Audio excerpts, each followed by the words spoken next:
Hello there, ladies and gentlemen, this is the big man Boisterous coming to you with some Diamond League destruction right out of the Narazim Crypts. Up here in the top left hand corner we have MrMac spawning in as the red Zerg, and down here in the bottom left we have his opponent JodoKaden doing a new strat. Intriguing. MrMac calling the good luck with that. JodoKaden, he might get a free win. MrMac, you know, new strats are always something dangerous to be trying out on the ladder. Usually you don't want to announce them to your opponent though. It's typically not the greatest idea. I mean, you know, because then they'll just rush you for the most part. I think like 9 out of 10 players will just, you know, 10 pool you and then win the game.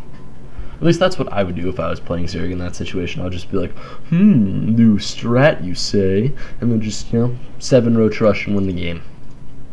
It's usually how I roll. Anyway, we have both of these players actually going pretty standard.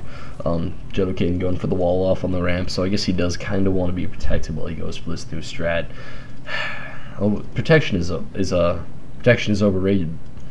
You know, you don't have to be protected against Zerg. You just really don't. It's not a requirement. MrMac going for some pretty heavy droning. It looks like it is going to be maybe.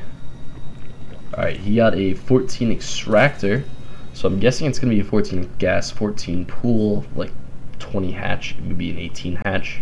That's what most people will play this off as, and that's what it is going to be. So we do have a 14 gas, 14 pool, very, very standard coming out of MrMac. It looks like we had like a 12 gateway coming out of JodoKaden, so again, extremely standard. Nothing really all that impressive going on from either camp currently. There's just really not a whole lot going on. You know, they're both playing extremely standard. Really, JodoKaden isn't going for anything surprising. He's dropping his second pylon near his nexus like he should to hide tech or whatever he's going to be doing. JodoKaden, you know, I'm guessing he's going to go for the cyber core, and there's the cyber core. MrMac looks to be saving up money for a hatchery. Man, can't believe I blanked on that. And it does look like he is going to be going for a hatchery because he just got his he's saving up larvae. He's pulling larvae at his main. So I'd expect him to send a drone down, but he's actually going to go for a really late queen. And JodoKaden calling bad lag. It looks like there's a drone actually in the back of his base that sees this gas. I'm not sure if he scouted off the second gas. I do not believe he did, and he did not. So really nothing all that interesting going on. This drone is going to escape basically scot-free. Nothing that major going on in either base really right now. This game is not that exciting currently. We do have the drone going down and dropping the hatchery on 21, so an extremely, you know, averagely timed hatchery. Really nothing that surprising coming out. We do actually have 2 sets of lings. That's a bit of an overcommitment. Usually you only see people go for like 1 set of lings. Just because, you know, they want to be droning up all that much more as they get their expansion up and as they start getting more units. They just, you know, they want to be able to keep up with that larva and get as many drones as they possibly can early in the game before any sort of Protoss aggression steps up. Other than that, JodoKaden is going for 3 gateways now, so again, extremely standard actually. Dropping your another 2 gateways at like 30 food is just, you know, a very normal thing to do. He's actually going up to 4 gateways. This is a bit of a late of a 4 gate. Usually you see 4 gates like 30 seconds earlier, and usually they're completely just chrono boosting the hell out of the cyber core. So that's interesting. It looks like this Overlord is coming into sack, and it's going to see these 4 gateways, which is a very awkward position to be for Protoss. If your 4 gate gets spotted, it's kind of, it's iffy. You know, you never really want that 4 gate to be spotted. It's awkward. Once that happens, you know, you're not sure like how well your surprise attack is going to happen, because it's not really a surprise attack. Most Zergs will drop off like 2-ish. Most Zergs will drop off 2 like spine crawlers at the front, just, you know, to defend. And that defense holds amazingly well. This Overlord is going to get a full base scout. See, there's basically nothing else going on in this base. It's going to get killed by the sentry eventually. The sentry just trying to tase it a little bit, just doing a little bit of the bzzz action with this dark blue line. That's actually really awesome graphic. Sentries probably have in my opinion at least, one of the best attack graphics in the game. It's very pretty. But anyway, it looks like we're going actually up to really high sentry numbers. So this is an interesting style of 4-gate. That's a lot of gas that he's dumping into those sentries. That's 500 gas worth of sentries currently. And although he does have a lot of gas, it's still extremely high. And he's going for a robo cancel instantaneously and 2 stargates.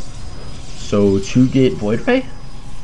I don't understand. That's odd.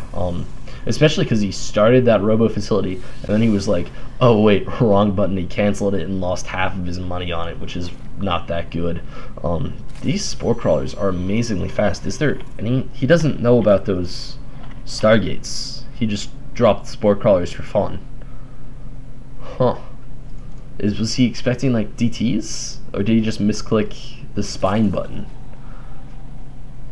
I don't know. That's interesting and odd at the same time, because all he saw was a 4-gate, and a 4-gate is an extremely scary ground attack. This spore crawler does not belong here. This should be a spine crawler, but we do have a fleet beacon and +1 air weapons. Huh. Mothership rush?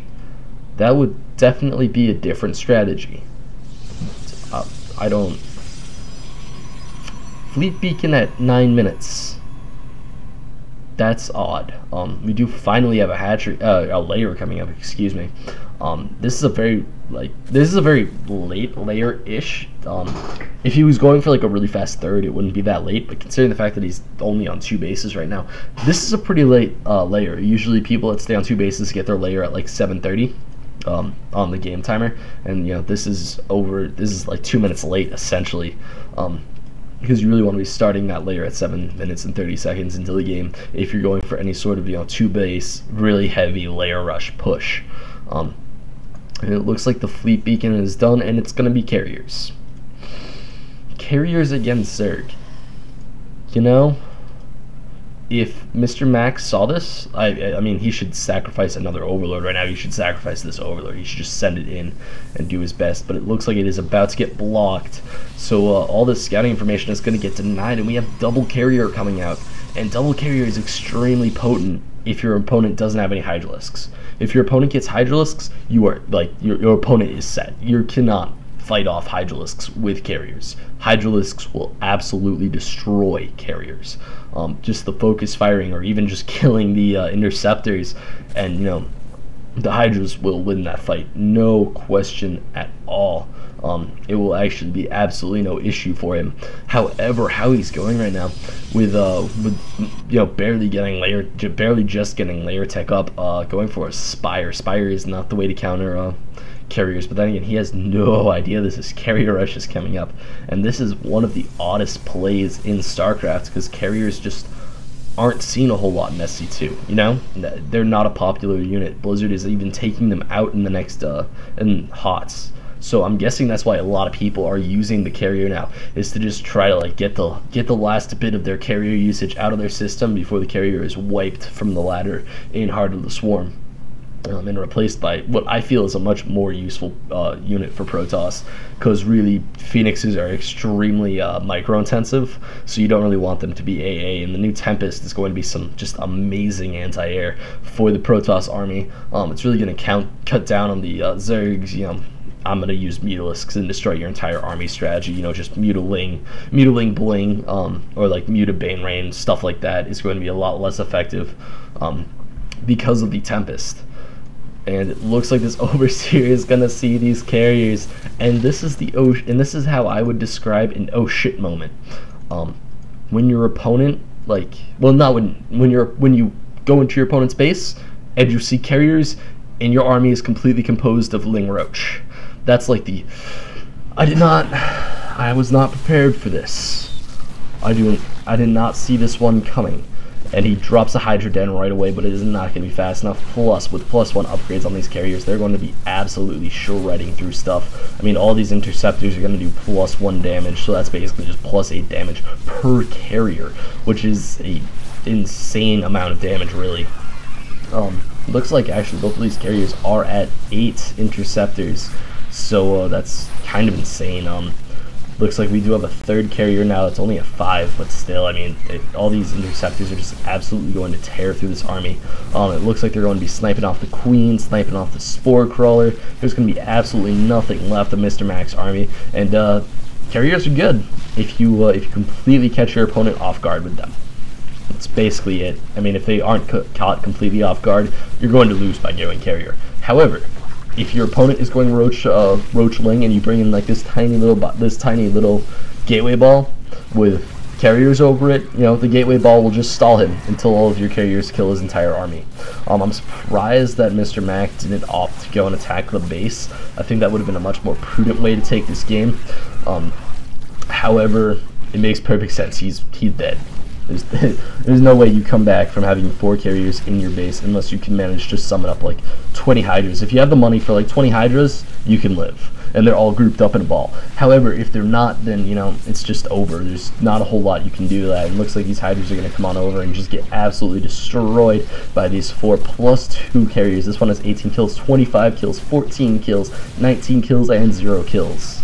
But man, 3 of these carriers are over 20 kills. One of them is only at 15, but still, that's pretty absurd.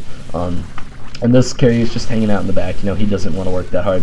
And MrMac, like an episode of Scrubs, is just going to go into a real quick wrap-off section. He saw 4-gate. He overcompensated for army, which I can't really blame him for. 4-gates are extremely scary. But, you know, JodoKaden with a bit of a fake out there, actually. Those 4 gateways were definitely fake gateways, and I think if MrMac had sacrificed an overlord earlier, he would have seen that perfectly fine, and he would have gotten away, you know, scot-free with a win. But, you know, that's the issue when you just don't make an overseer fast enough, especially in this new climate of the game where overseers only cost 50-50. They're not that big of a they're not that huge of an investment, so you should really just make 1 overseer a game and just fly it through your enemy's base, because usually you can save an overseer, or at least drop down a zealot like at the edge of the base and then run your changeling through the base, because most people they won't really notice a changeling unless they're looking at the screen where the changeling is, just because, you know, the moving dot just kind of makes sense in a way inside of your own base. But anyway, guys, you can check out any other games I have commentated over at youtube.com/user/boisteroussc2, and you can send in any games you want commentated into boisteroussc2@gmail.com. Also, if you want to bump my Battle.net thread, perfectly acceptable. You know, trying to keep that thread on the front page, maybe even get into popular threads, that would be pretty awesome. You know, just, you know, get a little bit more traffic on that page, get a little bit more people watching Boisterous. So anyway, guys, this is Boisterous signing out.